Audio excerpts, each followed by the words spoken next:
A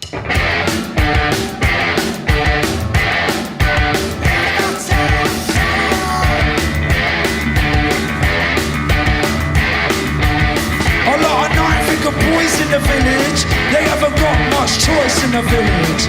Model car, model wife, model village. Model farm, model...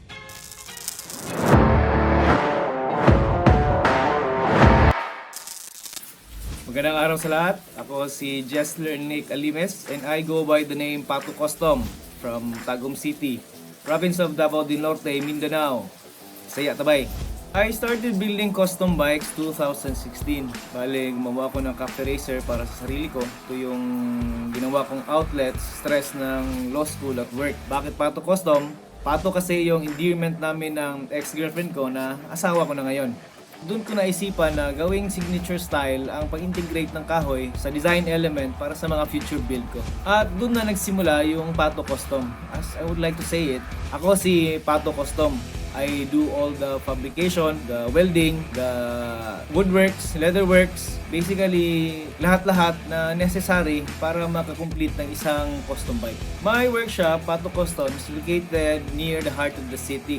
Bale, nakikisiksik lang ako sa isang sulok sa garahe ng bahay ng parents ko. Now, dito tayo sa entry ko para sa 2021 Motobuilds Pilipinas Online Moto Show. Sa itong street cab, ang base bike ay 90s model na Honda Dream C100 na napag-iwanan na ng panahon. Ang build na to ay inspired by minimalist Japanese style bobber. Meron itong malalaking gulong, springer fork, narrow handlebars, suicide shifter, at parang cherry on top, wooden side panel, and handmade, hand-stitched leather seats. Ang springer fork ay gawa mula sa telescopic fork ng Honda XL 125 and ginamitan din ng front suspension arm ng Honda C70 para siguradong solid at matibay.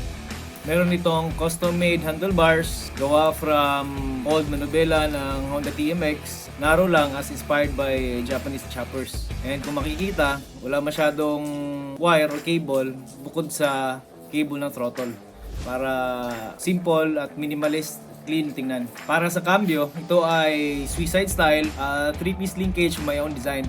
For the seat, it's a single seater na may leather cover. Ito ay handmade and hand-stitched na matching doon sa handlebar grip. Took me almost 24 hours para mano-manong butasan, mano-manong kahiin at ikabit yung balat doon sa mismong seat. For the side cover, ito ay gawa sa Nara, ang pambansang kahoy ng Pilipinas. Para sa akin, ito yung pinaka-challenging at pinaka-matagal na process ng build. Kasi yung surface ng frame niya is hindi flat, meron siyang mga curve. Ito ay hollow on the inside to accommodate the batteries and other electrical components. It took a lot of carving, sanding, shaping para ma-fit siya smoothly sa curve and snugly and safely na hindi siya basta-basta mahuhulog.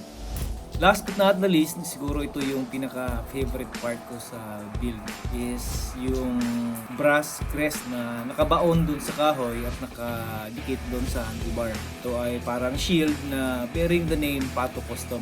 The whole build process took almost 8 months kasi kita naman sa complexity ng design. Started the build August last year and natapos lang nitong March. To end, gusto kong pasalamatan si Ayan Tagod aka Ramini ang Batang Bronze sa Tiwala. Siya yung may-ari ng project bike na to. And sa aking asawa na si Merica Rufina, pinakamagandang dilag sa buong lupalok ng mundo para sa kanyang walang sawang suporta at pag-unawa. Salamat din sa kapatid ko na si Jessler Dan na palagi kong inuutusan, and kay Uncle Mike and kang Uncle Glenn Noronio and Uncle Henry Castillo Jr. Sila yung kumuha ng pictures and videos kasi wala ko dyan sa Pinas ngayon. And Kuya Jeff Magbanwa for editing this video. Thank you also to my parents for allowing me na gamitin yung portion ng garage para shop and for bearing with my mess. Ang dami kong kalat dyan. And thank you Sir Zach for giving me this opportunity na ma-showcase yung gawa ko. God bless. More power to Motobuilds Pilipinas and Makina.